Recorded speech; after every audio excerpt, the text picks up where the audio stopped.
Simba es un proyecto gratuito de promoción de la lectura. Ayúdanos a que nuestros libros lleguen a más gente compartiendo lecturas en las redes sociales. Si puedes y quieres, también puedes hacer una donación para mantener el proyecto y posibilitar que nuestra biblioteca siga creciendo. El rey se divierte. Pedro Antonio de Alarcón. Cuento, extracto de un documento histórico. El año 1680 deseó Carlos II de Austria, rey de España, presenciar un auto general de fe. Tenía entonces 19 años. Don Diego Sarmiento de Valladares, obispo de Oviedo y Plasencia, consejero real y de la Junta de Gobierno durante la minoría del príncipe el inquisidor general del reino, aplaudió aquella idea del joven rey, y quedó en avisarle tan luego como se reuniese una buena colección de reos que castigar. No se hizo esperar esta coyuntura. Diéronse prisa todos los tribunales, y a fines de abril había ya gran número de causas sentenciadas, y otro no menos cuantioso de herejes, presos en las cárceles de la Inquisición de la Corte, de Toledo y de otros puntos de la monarquía. Enterado el rey, y perseverando en presenciar el auto general, dispuso que se verificase en Madrid y a su vista, señalando el día 30 de junio como el más a propósito, por ser la conmemoración de San Pablo. Desde aquel momento empezaron a llegar a Madrid, a la caída de la tarde, unos grandes coches de luto, escoltados por soldados y clérigos. El pueblo adivinaba lo que contenían, y se regocijaba anticipadamente con la esperanza del 30 de junio. Aquellos carruajes transportaban reos desde los tribunales más remotos del reino a la gran hoguera que se preparaba al pie del trono de Carlos. Entretanto, el duque de Medinaceli, primer ministro, era invitado y se prestaba a llevar la cruz verde. Disponíase el teatro en la plaza mayor. Se verificaba una procesión solemne para pregonar la proximidad del auto, y concedíanse indulgencias a los que asistiesen a él. El teatro, preparado en pocos días por don Fernando Villegas, era soberbio. Constituíanlo un tablado de 13 pies de alto, 190 de largo y 100 de ancho. Dos altísimas escalinatas que bajaban a él. Dóseles para las corporaciones. Jaulas para los reos. Mesas para los secretarios. Púlpitos y tribunas para los sacerdotes. Altares para las ceremonias religiosas. Reposterías para los inquisidores que fuesen molestados por el hambre. Y puestos de guardia para vigilar a los sentenciados. Para intimidar y sujetar al pueblo no se preparó ninguna fuerza armada. Sabíase que el pueblo no se indignaría, sino que se holgaría muy mucho con el auto de fe. Dispúsose un balcón para el rey en la casa del conde de Barajas, que venía a caer en medio del testero principal del teatro. El brasero se preparó en la puerta de Fuencarral, a la vera del camino y a unos 300 pasos del muro. Todavía es fácil hallar el sitio. A las 3 de la tarde de la víspera del gran día salió una solemne procesión, que duró hasta las 12 de la noche. Dióse de cenar a los reos, y reunióse el Santo Tribunal para estar en vigilia hasta la mañana siguiente. Presentóse a Carlos II un haz de leña. El rey se lo mostró a la reina, y después de haberlo tenido en sus manos largo tiempo, ambos esposos lo dieron al duque de Pastrana, con recomendación de que fuese el primero que se echase en la hoguera. Entretanto, se hacía en estos términos la notificación a los reos. Hermano, vuestra causa se ha visto y comunicado con personas muy doctas de grandes letras y ciencias, y vuestros delitos son tan graves y de tan mala calidad, que, para castigo y ejemplo de ellos, se ha fallado y juzgado que mañana habéis de morir. Preveníos y apercibíos. Y para que lo podáis hacer como conviene, quedan aquí 2 religiosos. Esta intimación se hizo a 23 condenados. A los que no debían sufrir la muerte se les notificó la sentencia en muy semejantes términos. De este modo amaneció el 30 de junio.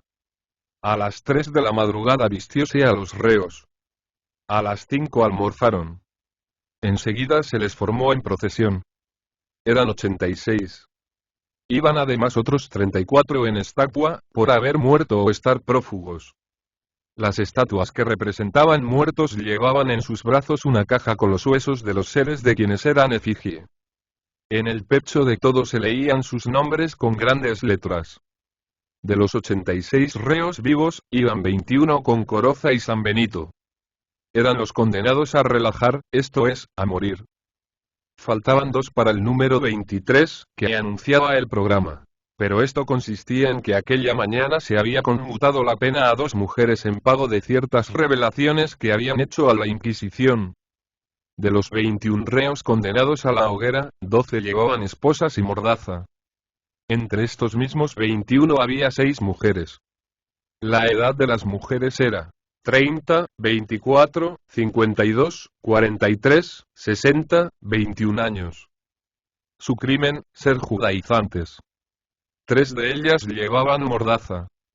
La edad de los hombres era 26, 25, 52, 65, 30, 35, 34, 33, 36, 24, 38, 33, 38, 27, 28 años. Algunos eran médicos, la mayor parte comerciantes, y casi todos portugueses. Su crimen, ser judaizantes. De estos 21 destinados a ser quemados en persona, había unos que sufrirían primero la pena de garrote y otros que arderían vivos. Además debían ser quemadas 32 estatuas de las 34 referidas. 22 de ellas representaban fugitivos. Las otras 10, difuntos. De estos 10 difuntos, 7 habían muerto en las cárceles secretas de la Inquisición. De ellos eran los huesos que llevaban algunas estatuas en las susodichas cajas, para ser también reducidos a cenizas. Entre las estatuas las había de ambos sexos y de todas edades. Hasta aquí los condenados a relajar. Los sentenciados a vergüenza pública y azotes por las calles, fueron 6. Entre ellos contábanse 2 mujeres, ambas de 34 años. Los hombres eran un sastre tullido que pedía limosna, un joven carpintero, un italiano de 29 años y un vaquero que se había casado 2 veces, por lo cual recibiría 200 azotes y sería desterrado por 10 años, 5 de ellos en galeras, al remo y sin sueldo. Los condenados a destierro y cárcel perpetua eran 20. Entre ellos había 12 mujeres. Sus edades: 18, 39, 40, 34, 30, 14, 25, 50, 76, 17, 25 años. En pos de los reos iba muy larga comitiva, compuesta de todas las corporaciones, autoridades, comunidades y órdenes de la corte. Esta procesión paseó por las principales calles de Madrid, entre un gentío inmenso que daba grandes muestras de regocijo. A las 9 llegó el cortejo a la Plaza Mayor. El rey esperaba ya en el balcón del conde de Barajas. Principiaron las ceremonias. El rey juró al inquisidor general defender y proteger el santo oficio. El pueblo juró delatar a todos los enemigos de la fe, sin distinción de clase ni consideración de parentesco. Al momento empezó la misa. Hubo sermón. A las 4 se acabaron de leer las causas de los relajados, y enseguida los condujeron al brasero. El rey permaneció en la plaza hasta que se vieron los demás procesos. Hubo exorcismos, abjuraciones y conjuraciones. Después se cantó el Bene Creator, etc. Carlos II temblaba alguna vez que otra, al decir del documento que extractamos. A las 9:30 de la noche concluyó la misa. Su Majestad preguntó a los inquisidores si aún tenía que permanecer allí. Se le contestó que no, y regresó en el acto a su palacio. Había estado 12 horas en el balcón, sin comer, sin hablar, sin moverse, como un cadáver. Pero la Inquisición no había terminado todavía. Empezóse una nueva procesión que duró toda la noche. Al día siguiente fueron sacados a la vergüenza pública los demás reos, quienes, después de ser azotados, apedreados y silbados por el público, volvieron a su encierro para siempre. En cuanto a los relajados, no quedó de ellos otra cosa que un montón de cenizas junto a la puerta de Fuencarral. Almería, 1854. P.